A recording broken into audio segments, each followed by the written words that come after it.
بسم اللہ الرحمن الرحیم۔ السلام علیکم۔ بنی اسرائیل کی ایک مکار عورت کا واقعہ۔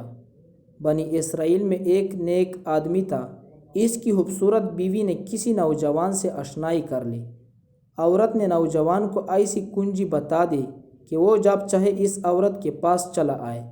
ایک دن اس کے خاوند نے کہا، مجھے تیری حالت اچھی معلوم نہیں ہوتی، لہٰذا متبرک پہاڑ پہ چڑھ کر قسم اٹھاؤ کہ کوئی خیانت نہیں ہوئی۔ اس نے کہا، بہت اچھا۔ جب اس کا خاوند کسی کام کے لیے باہر چلا گیا، عورت نے نوجوان کو بلا کر سارا ماجرا سنایا۔ نوجوان نے پوچھا کہ اس سے بچاؤ کی کیا صورت ہو سکتی ہے؟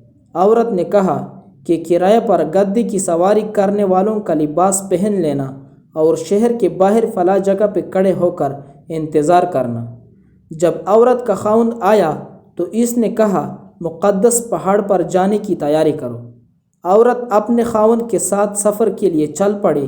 شہر سے باہر نکل کر جب اس نے گدے والے کو دیکھا تو بہانہ کرنے لگی کہ میں تھک گئی ہوں، بقیہ سفر گدے پر سوار ہو کر کروں گی۔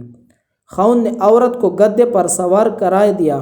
جب سواری پہاڑ پہ پہنچ گئی تو عورت اترتے وقت جان بوجھ کر گر گئی اور اپنے ستر سے کپڑا ہٹا دیا۔